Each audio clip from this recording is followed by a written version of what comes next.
and where the team was cut down, and well, God will use 7. So quick for that. All right, Numbers chapter 35 is where we are.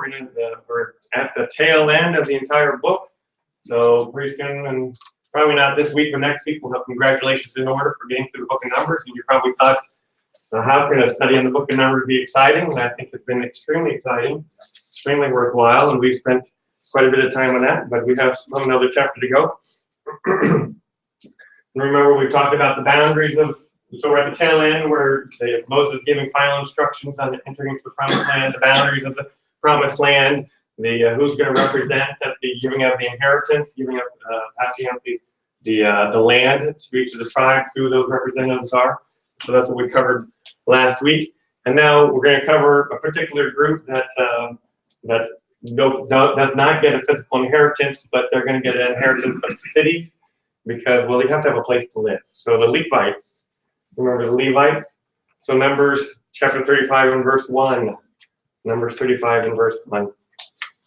And the Lord spake unto Moses in the plains of Moab by Jordan near Jericho. Again, just pointing out where they've been camped for a while.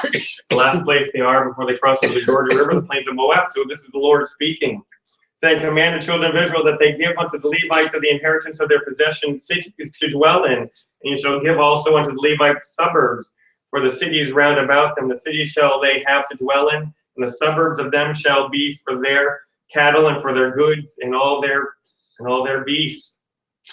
Now, what inheritance did the Levites have? Cities, but they were an inheritance to the Lord, remember? So they really didn't get an inheritance. And we see that in Numbers chapter 18, verse 20 and 21, and the Lord spake unto Aaron, thou shalt have no inheritance in their land, neither shalt thou have any part among them. I am thy part and thine inheritance among the children of Israel. Behold, I have given the children of Levi all the tenth of Israel for an inheritance for their service which they serve, even the service of the tabernacle of the congregation. Remember the Levites, because of their sin, they, and we'll go back to Genesis chapter,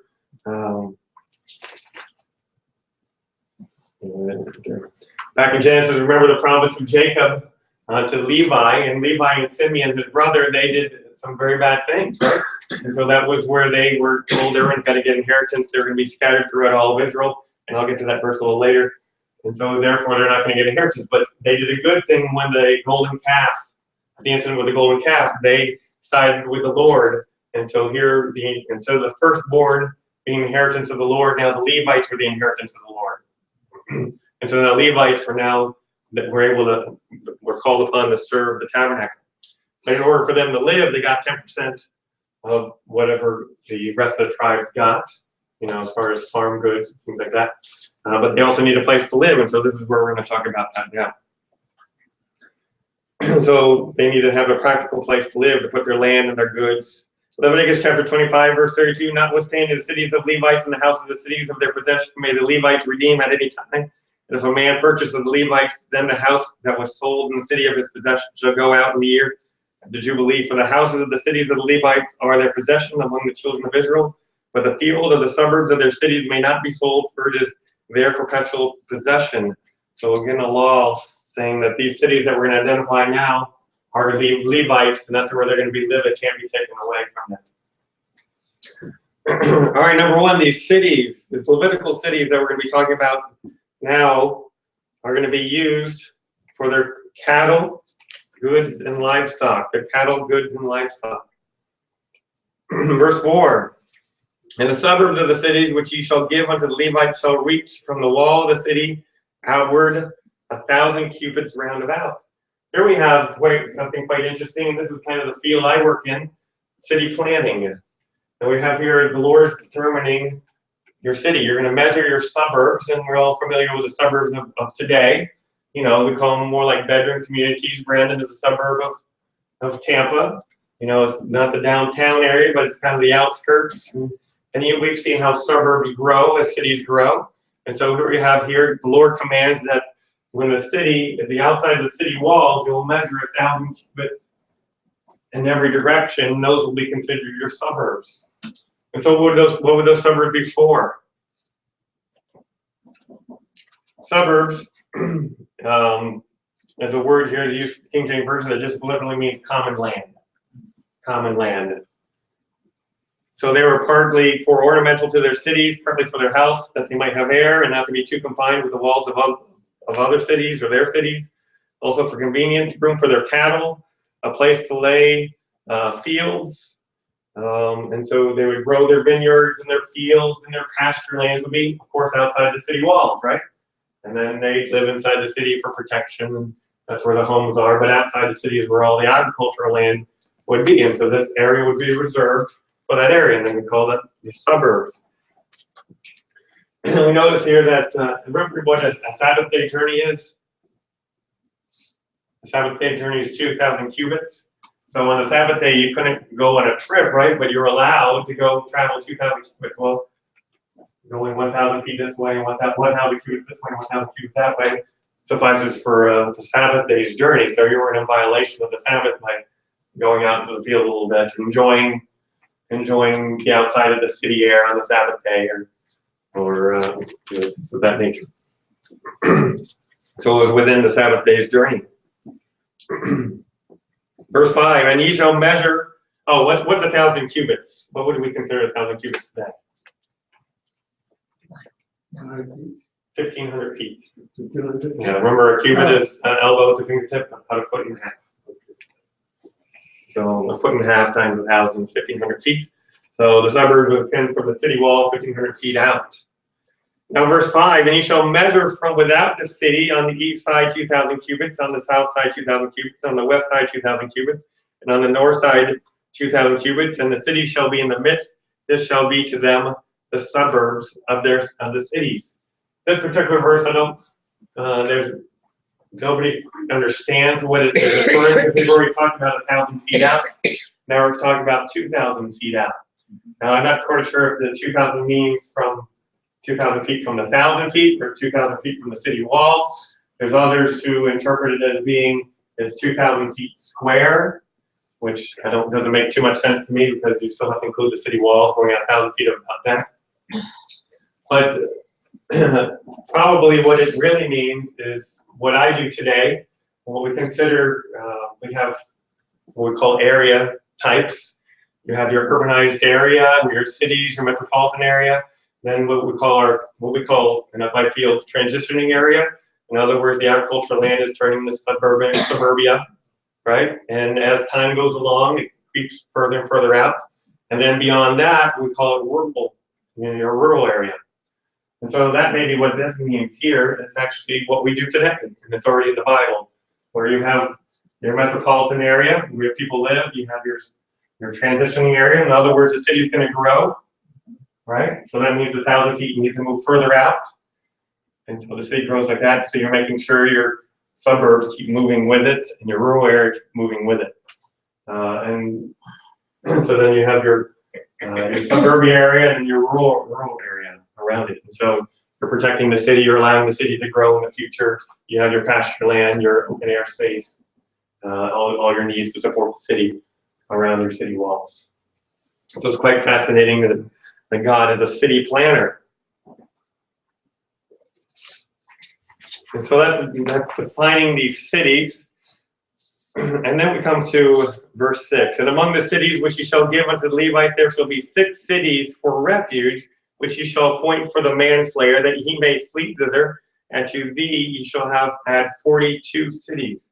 So in the end, there's going to be 48 cities given to the Levites. 48 cities scattered throughout all of Israel, given to the Levites. And this will be where they have their towns, where their homes, where their cattle, they take care of their families, where they grow, their foods and so forth.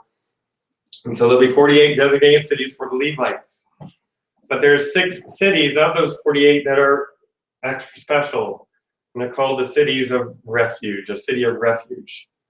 What was the city of refuge for? For somebody who accidentally killed somebody. For somebody who accidentally killed somebody, and then what happens? Go to that city so the relatives don't kill them. Right?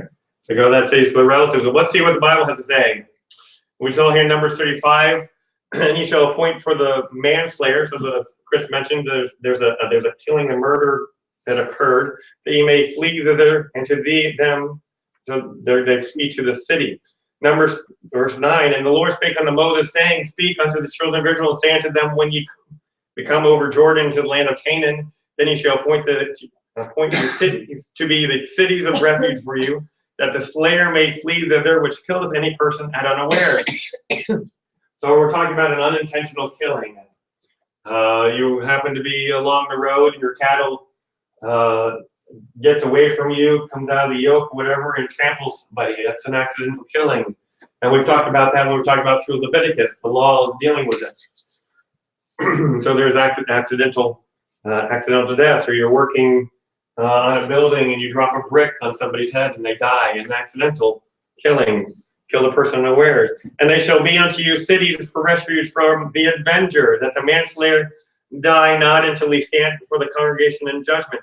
So you drop a brick on your coworker's head, and the brother finds out about it, and now he's your target, and he's blood for blood, and he's coming after you. And so the Lord provides an opportunity here for safety. And they shall be unto you cities for refuge from the avenger, that the manslayer die not until he stand before the congregation in judgment. And of these cities which ye shall give, 6 cities shall ye have for refuge. Ye shall give 3 cities on this side Jordan, and 3 cities shall ye give in the land of Canaan, which shall be cities of refuge. These cities shall be a refuge both for the children of Israel, and for the stranger, and for the sojourner among them, that everyone that killeth any person unawares may flee thither. Who are the cities for? The travelers. Anybody. Notice. Notice what this verse says here. For the children of Israel, for the stranger, and for the sojourner. Well, that includes everybody, doesn't it? Gentile, Jew, slave, free, whoever the case may be, right? And if he smite him with an instrument of iron so that he die, he is a murderer. The murderer shall surely be put to death. And if he smite him with the throwing a stone wherewith he may die, and he die, and he is a murderer, the murderer shall surely be put to death.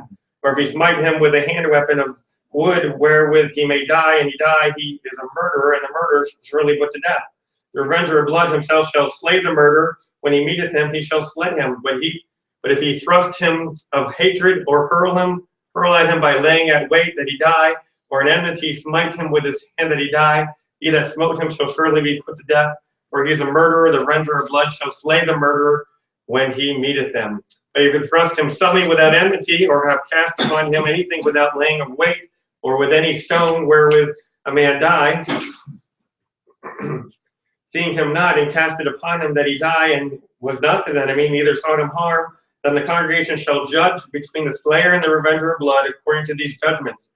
And the congregation shall deliver the slayer out of the hand of the revenger of blood, and the congregation shall restore him to the city of his refuge, whither he was fled, and shall abide in it upon the death of the high priest, which was anointed with the holy oil. But if the slayer shall at any time come without the border of the city of his refuge, whither he was fled, and the revenger of blood find him without the borders of the city of his refuge, and the revenger of blood kill the slayer, he shall not be guilty of blood, because he should have remained in the city of his refuge until the death of the high priest. But after the death of the high priest, the slayer shall return into the land of his possession. So these things shall be for a statute of judgment unto you throughout your generations and all your dwellings. Whoso killeth any person, the murder shall be put to death by the mouth of witnesses, but one witness shall not testify against any person to cause him to die. Moreover, ye shall take no satisfaction for the life of a murderer, which is guilty of death. He shall surely be put to death. He shall take no satisfaction for him that is fled to the city of refuge, that he should come again to dwell in the land until the death of the priest. So ye shall not pollute the land wherein ye are. For the blood it defileth the land, and the land cannot be cleansed of the blood that is shed therein, but the blood of him that shed it. Defile not therefore the land which ye shall inhabit, wherein I dwell, for I, the Lord, dwell among the children of Israel. You can also read Deuteronomy 19, the entire chapter.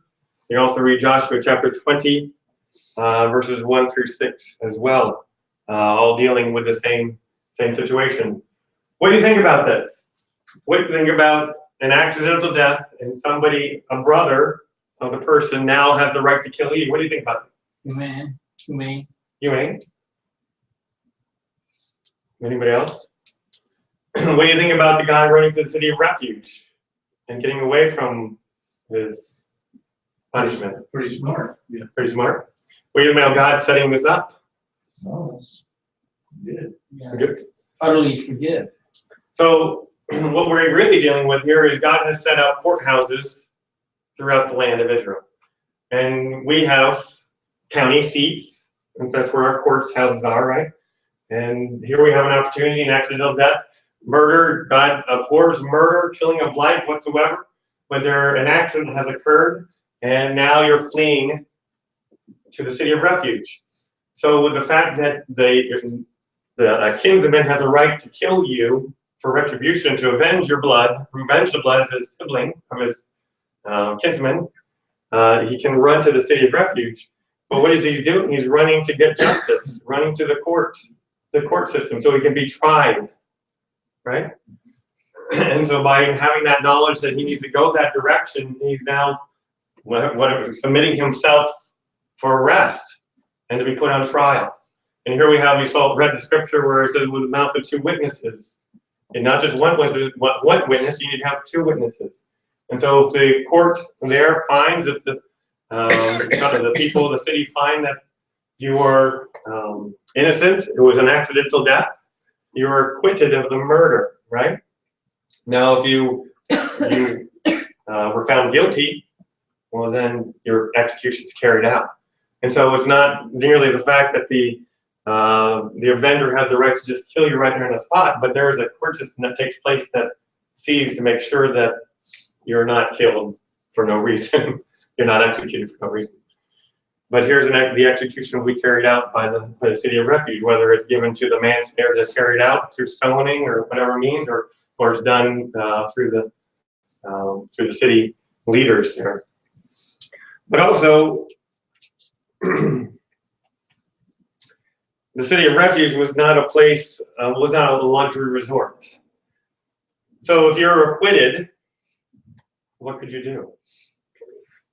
You couldn't leave. Not until the high priest died. You couldn't leave until after the high priest died. Why was that? Yeah, excellent question. That's the strange part. Excellent question. Well, let's go back a little bit. So you've just accidentally killed somebody. Mm-hmm. You don't deserve death, right? But what really has happened to you? You're now in prison. Yeah. You can't go anywhere but the city. Now, there's verses that say you can go into the suburbs, 1,000 feet around the city, but you are tied to the city, either A, for the rest of your life, or B, until the high priest dies. You're indentured. Well, you're not indentured. You're captive. So you're basically you're a house prisoner. Because if they catch you outside the city. Yeah, if you're catch outside the city, now the offender has the right to kill you. So even though you had done nothing wrong, you're still being punished because blood was shed, right? But the capital punishment was not required there because it's accidental. So here the Lord is still punishing you for the death, for the murder. So the guy's not really getting away. So he's basically in a minimum security prison. So in essence, the Bible actually punishes the murder by accident, suggesting that the accident should have been avoided.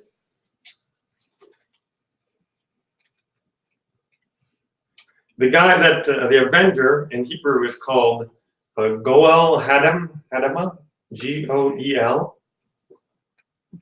Hadam, Goel Hadam. So that's what in Hebrew is this term. The role of the Goel Hadam is more complicated.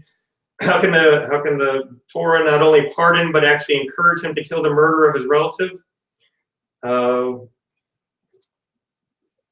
The Torah has introduced a law as a way of weaning the people off the legal and religious values of the nations that surround it. It's basically illegal. It's encouraging people to go to the court system and be on trial, and allows everybody to do that. It allows everybody to encourage, much like a citizen arrest. Well, I'm going to call 911 on you, right? And then that person flees. Well, that person's either going to run away and be caught by the police, or he's going to go turn himself in. So you have that option. So we have basically the same system we have going here.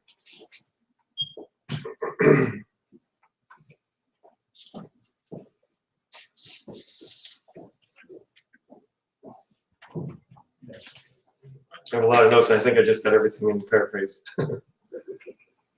All right, so after his trial, was he free to leave the city? No. No. When could he leave the city? After that. After the high priest dies. So that's the big question. Why is this so critical? Jewish tradition states that the high priest, oh, here we go. Here, Jewish tradition states that the high priest's mother would traditionally supply clothing and food to those claiming asylums in the city of refuge. Why do you think the mother of the high priest would do this?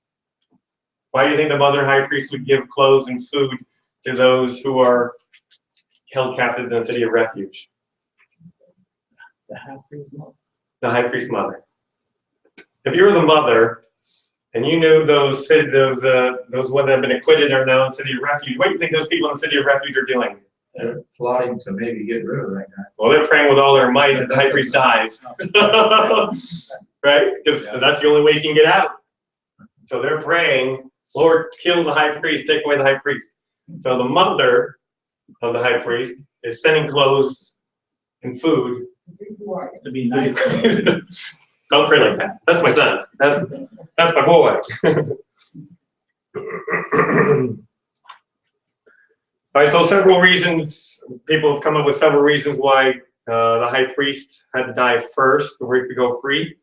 As a national mourning that took place at the death, the high priest distracted the mourners of the family members who was killed by the refugee. So one particular perspective is through national mourning, they totally forget. I mean, I don't quite buy that reason. Another explanation is that the punishment of the high priest, who should have prayed that no such action would have happened to any Jews in his lifetime. So kind of a punishment of the high priest, that the high priest should have been praying that nobody accidentally kills anybody in the entire kingdom. Well, you know, we buy that one as well. The third explanation is the high priest causes the divine presence to rest upon Israel and thus prolong their lives, whereas the murderer causes the divine presence to withdraw from Israel and thus shorten their lives. So he's not worthy of standing as a high priest.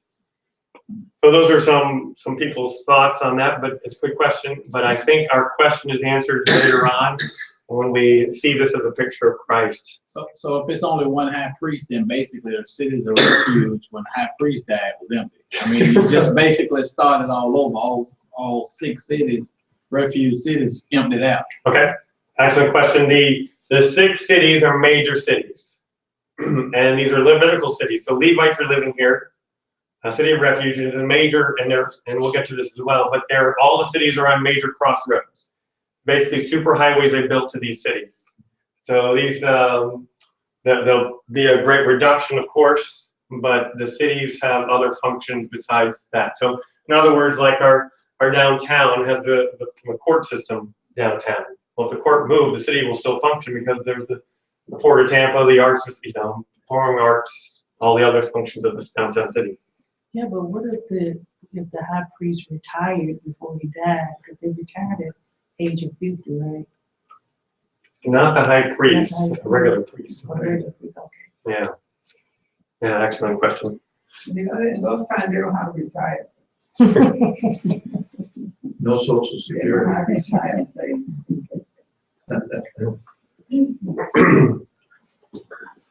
All right, so there's 6 cities that have been designated. Joshua chapter 20, verse 7 through 9. And they appointed Kadesh in Galilee, and Mount Naphtali, and Shechem and Mount Ephraim, and Kirjath, which is Hebron in the Mount of Judah, and on the other side Jordan by Jericho eastward. They assigned Bezer in the wilderness upon the plain of the tribe of Reuben, and Ramoth Gilead out of the tribe of Gad, and Golan and Bashan out of the tribe of Manasseh. These are the cities appointed for all the children of Israel, for the stranger that sojourneth among them, that whosoever killeth any person at unawares might flee thither, and not die by the hand of the avenger of blood, until he stood before the congregation. So 3 cities have been designated, 3 on the west side of Jordan and 3 on the east side of Jordan, to be cities of refuge. The first city mentioned is Kadesh in Galilee, so the furthest north there.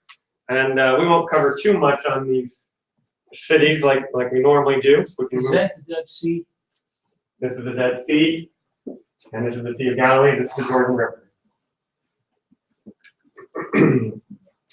Does anybody remember what Kadesh means? Remember we talked about Kadesh Barnea? Huh? My Bible is a sanctuary. Sanctuary? Yeah, or holy place. Holy place, sanctuary, that's a good term as well.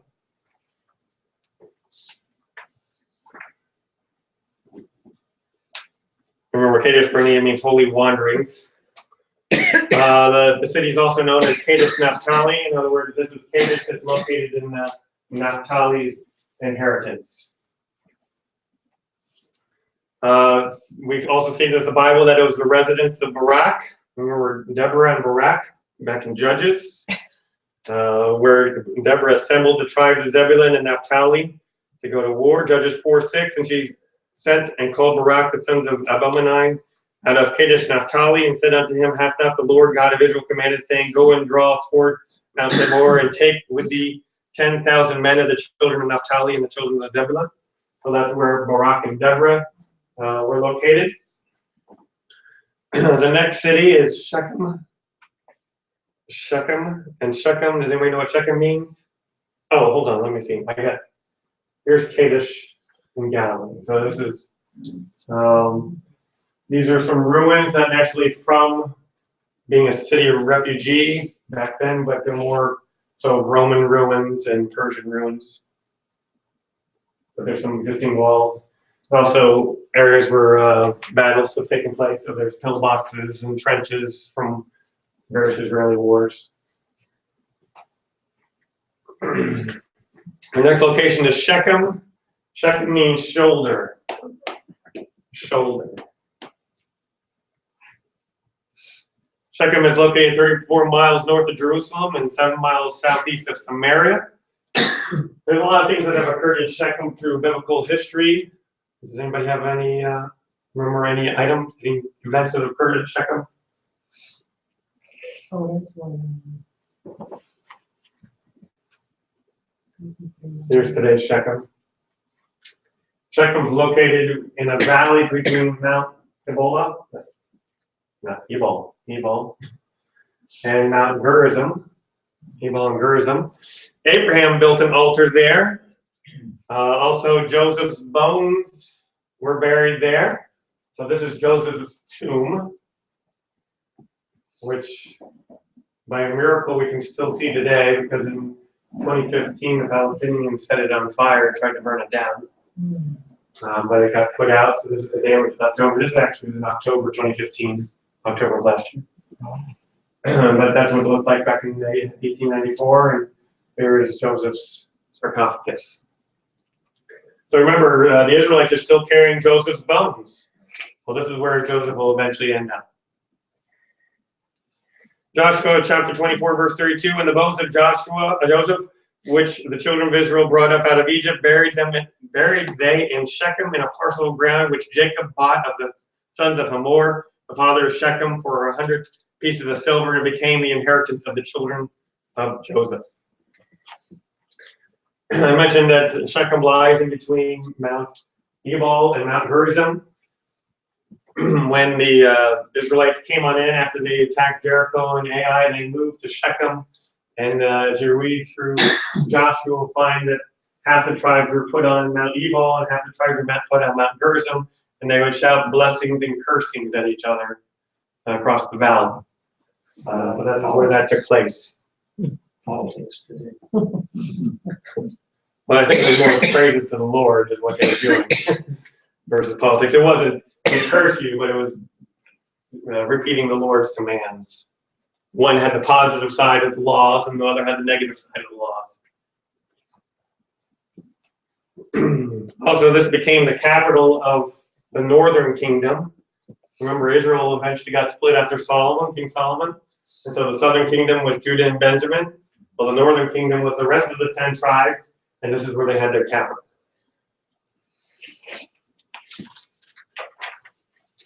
This is also the city where Jesus met the woman at the well. So John chapter 4, verse 5 through 7, then cometh he to a city in Samaria, which is called Sychar, near to the parcel of ground that Jacob gave to his son Joseph. Now Jacob's well was there. Jesus, therefore, being wearied with his journey, sat thus on the well, and it was about the 6th hour. there cometh a woman out of Samaria to draw water. Jesus saith unto her, give me drink. So this is where that occurred, in Shechem. The next city that is west of the Jordan River is Kirjath Abba, which is Hebron, and still called Hebron. Kirjath Abba just means the city of Arba. And then Hebron means alliance or fellowship. Alliance or fellowship. Hebron is one of the most ancient cities in the world still existing. It rivals with Damascus. Is well known when Abraham entered Canaan. Its original name was Kirjath Abba, the city of Arba, so called from Arba, the father of Anak. Remember, this is where the giants were. Sarah died at Hebron, and Abraham then bought from Ephron the Hittite the field and cave of Machpelah to serve as the family tomb. This is the family tomb, Machpelah, the cave of Machpelah. This is Isaac sarcophagus, and that's Abraham's sarcophagus. Who else do you think is buried in there? So if Abraham's buried there, Sarah, Isaac's buried there, Rebecca, and who else? Leah and Jacob. What about Rachel? No. No. Where's she? What was it? I can't hear you. Bethlehem. She's buried in Bethlehem. Bethlehem. It is both revered by Jews and Muslims. It's like a mosque, and so both go in there and pray. About a mile from town is this tree, one of the largest oak trees in Palestine. It is believed that under this tree, Abraham pitched his tent and entertained the three angels. If you remember, this is where one of those angels was believed was Christ himself, and they communed with him. Probably this is where Sarah laughed because she thought she heard she was going to come to be with child. It is called the Oak of Mamre and the Oak of Abraham. So they have a prop up like a metal. Yeah. So all very over oak tree. me. There's a scaffold to keep it up. It's still there. It looks dead. They're doing whatever they can to keep it going. That's all that support. Wow. The prune. All right, so we covered the three on the west side. Now we're going to the three on the east side. Bezer. Bezer means fortress. B-E-Z-E-R. Bezer. So remember we talked about Tels, the mound. And so that's where it's a picture of Bezer. It was located in the tribe of Reuben. The next one is Ramoth. Ramoth means height. Height. And it was in the tribe of Gad. Height as in tall.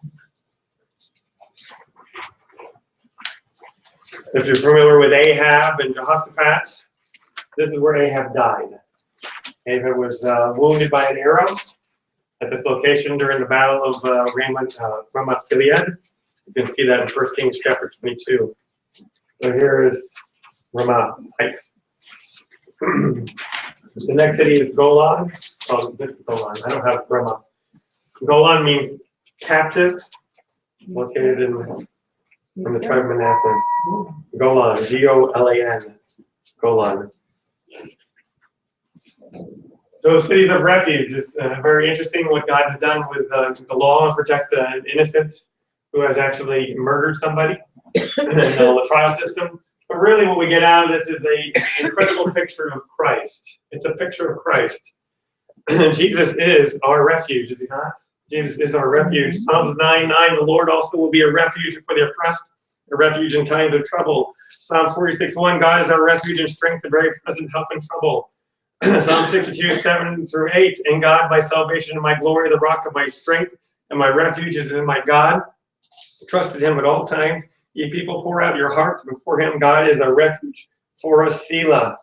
Hebrews chapter 6, verse 17 through 20, wherein God, willing more abundantly to show unto the heirs of promise the immutability of his counsel, confirmed it by an oath, and by two immutable things in which it was impossible for God to lie, we might have a strong consolation who have fled for refuge to lay hold upon the hope that is set before us, which hope we have as an anchor of the soul, both sure and steadfast, and which entereth into that within the veil, whither the forerunner is for us entered, even Jesus, made a high priest forever after the order of Melchizedek. The writer of Hebrews is telling us that the only way to experience the power of God that saved us is when we run to him in desperation for refuge. The only way we can experience the power of God to save us is to run to him. Hebrews 7:23. And they truly were many priests, because they were not suffered to continue by reason of death. But this man, because he can continue ever, hath an unchangeable priesthood. Wherefore he is able also to save them to the uttermost that come unto God by him, seeing he liveth to make intercession for them. So this is one of the clearest explanations of Christ, the picture of the cities of refuge. So when Israel entered the promised land, God gave them a constant reminder of salvation. The reminder was ordered by God to be set up in the land as a visible symbol for him as God, their Savior, every hour of the day across the land. And so we have some characteristics of the city of refuge that really point to Christ. First of all, God himself appointed these cities of refuge and sent. So God himself appointed the cities of refuge. God also sent Jesus to die for our sins. Numbers chapter 35, verse 9. And the Lord spake unto Moses, saying, Speak unto the children of Israel, and say unto them, the Lord declared this. The Lord set up cities of refuge. Right? Here's a plan of salvation for those who've accidentally killed somebody. The Lord also set up a plan of salvation for us before the foundation of the world. Mm-hmm. God is the one who has set that in motion. It is his plan. It is showing his mercy. See, Moses did not do this. God did it. And of course, we know John 3:16, for God so loved the world that he gave his only begotten Son, that whosoever believeth in him should not perish, but have everlasting life. For God sent not his Son into the world to condemn the world, but the world through him might be saved. We have a loving God providing a refuge. God is the one who's providing the refuge. B, the cities of refuge and salvation is accessible to all. It's accessible to all. So again, one of the clearest pictures of grace in all the Bible.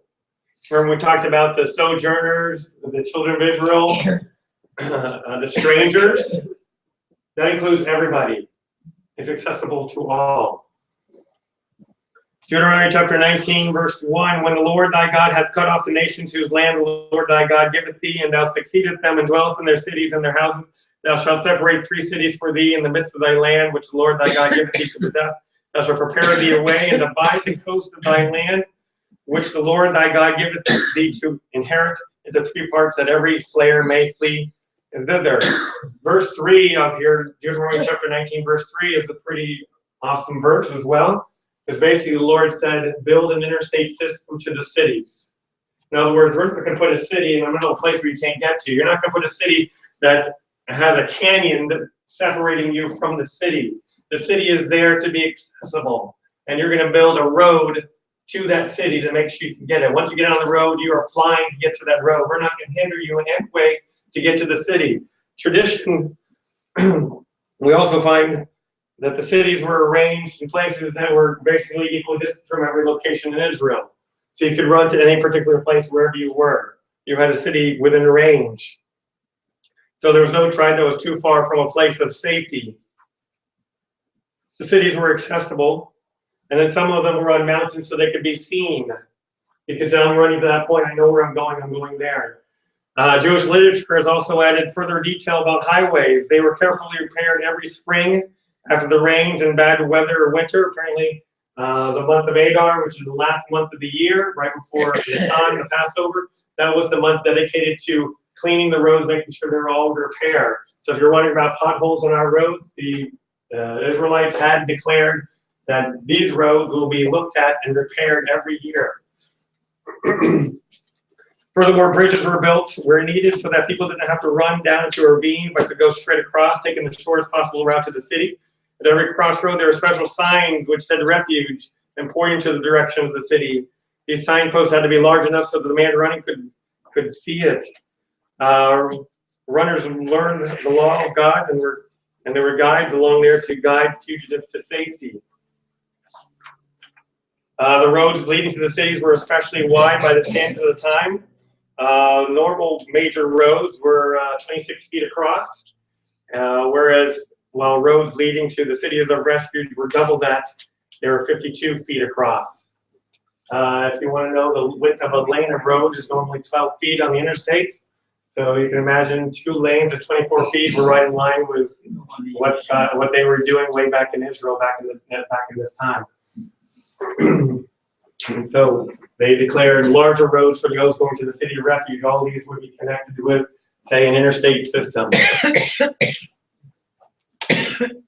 Valleys were raised and hills were leveled to make sure that they could get there. Also, every city had to be of an adequate size and was located in a popular trading center and had in their own independent water sources. So if the city was, say, under siege, refugees didn't have to run out escaping fear both the enemy and the person, the brother of the person you kill. Number 2, the city of refuge and salvation is open to all. So not only is it accessible, it is open to all. Joshua 20 verse 9, these were the cities appointed for all the children of Israel and for the strangers that sojourned among them, and whosoever killeth any man at any unawares might speed thither and not die by the hand of the avenger until he stood before the congregation. Notice in this verse here, children of Israel, the stranger, but most of all, we find out that whosoever killeth.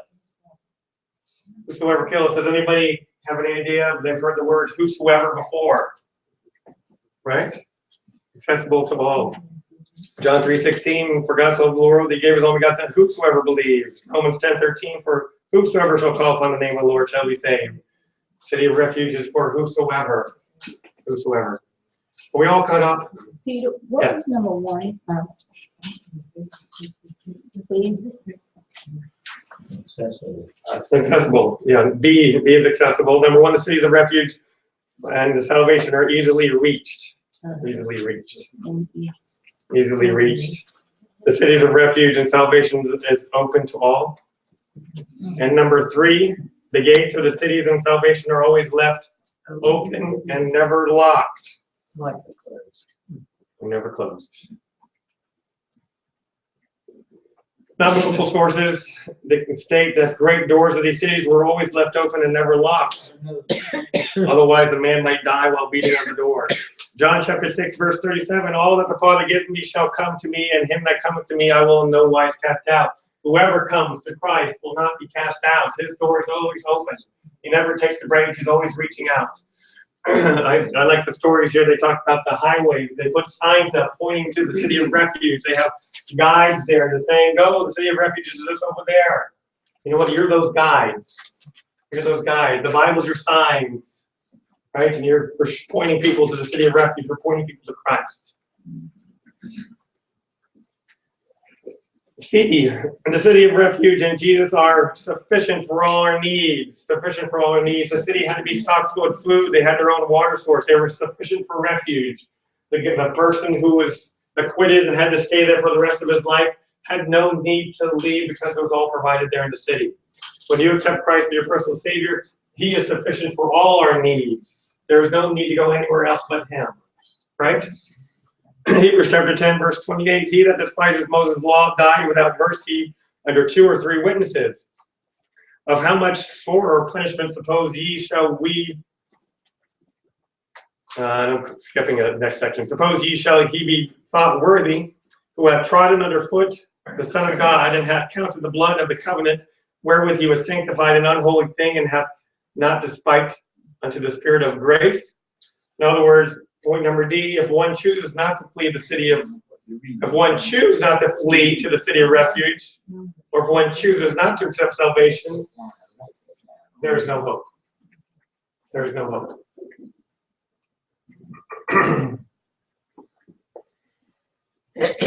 So if a killer did not flee to a city, the offender could go after him for the rest of his life. Right? He was always burdened. He was always looking over shoulders, always scared. When he ran to the city of refuge, he had hope. He could be tried, right? But outside the city, there is no hope. Those who have rejected Christ, there is no hope. There is no hope. E. Jesus is better because he died only for the guilty. He died only for the guilty. Remember, the city of refuge was for the innocent, right? The one who accidentally killed. It wasn't for the murderer who intentionally killed. It was for the one who accidentally killed. But Jesus died, and Jesus is better because he died for the guilty. Now, who are the guilty? Everybody. Can I see your hands raised? We're all guilty. We're all guilty. Romans 5:12, wherefore as one man sin entered into the world, and death by sin, and so death passed upon all men, for that all have sinned. And so also with the city of refuge, you ran in, you're innocent. What has to happen next? You put on trial, right? Is there a trial for us? We're already condemned, aren't we? John 3:18, he that believeth on him is not condemned, but he that believeth is not condemned already, because he hath not believed in the name of the Son, of the only begotten Son of God. So those who have rejected Christ, it's not God has rejected them, but they have rejected Christ. They're already condemned. And then finally, F.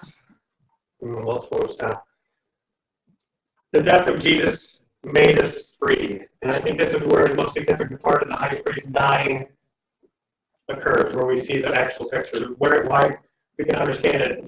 From reading from your literature, they didn't quite understand it. You heard all the different reasons. But the real reason is this is a picture of Christ.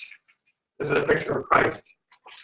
Remember, a man in the city of refuge had to stay till the high priest died. Only then could the man leave the city and be free. Our high priest, Jesus, died for us. Because he died, we are also set free. Our freedom could only occur because of his death. Here again, Jesus fulfilled the entire law. Romans chapter 8, verse 1, therefore there is no condemnation to them which are in Christ Jesus, who walk not after the flesh, but after the Spirit. For the law of the Spirit of life, in Christ Jesus hath made me free from the law of sin and death. And those who were still sitting in the city of refuge were still under the law, weren't they? Not until the high priest died could they roam free. Those who died before Christ's death, they were kind of put in a holding pattern, right? Not until he was died were they set free. Because he has died and we have accepted Christ, we are set free. We're not under the law. We're not under the law. Galatians chapter 5, verse 1, stand fast therefore in liberty, wherewith Christ hath made us free, and be not entangled again with the yoke of bondage. Be not there entangled again with the yoke of bondage. Poor guy who stayed in the city of refuge, the high priest dies, he gets out, and then has another accidental death. Let's wait for another high priest to die. So don't put yourself under the yoke of bondage. The elders of the city only protected someone who was innocent of murder, but Christ receives guilty sinners. This reveals that Christ is our refuge. I have already been carried into court, and at the trial I have already been found guilty. I am a sinner. The penalty which was leveled against me was death. And it has already been executed. And it has already been executed by Christ on the cross, taking the penalty for me. Because he died in my place, I am free. I have been delivered from the penalty of sin. Never do I answer to sin again. I am free now to go out and serve him. I now have a high priest, a resurrected Savior whom I can go. City of Refuge is an awesome story, isn't it? An awesome picture of Christ. Next week we'll talk about the meanings of the 6 names and how that is also a picture of Christ. So our time has come to an end.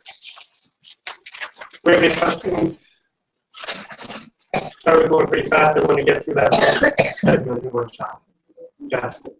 So the high priest died, Yes, they were allowed to leave, you're allowed to leave. so couldn't they still be killed by the No. family? No. No, you didn't have to worry about that. If they left one high priest died, you had to look over his shoulder every which way because, their vendor was coming. But no, he was free to roam without that burden, just like us. Because Christ died, we don't have that burden of having waiting for us. We've already, the burden of all of our punishment. Because God has already taken care of it. Let's look here. Dear Father, Lord, thank you for today. Lord, thank you that you are a refuge, Lord. Lord, we thank you that you have your doors always open, and that we run into it, Lord. And Lord, if anybody here has not run to your doors, Lord, may they do so today. Lord, and may we point to others, may we be those guideposts and show others that you are a refuge for them as well. And Lord, just be blessed this round, filled with the Holy Spirit, and bless our fellowship now in these things. Yeah.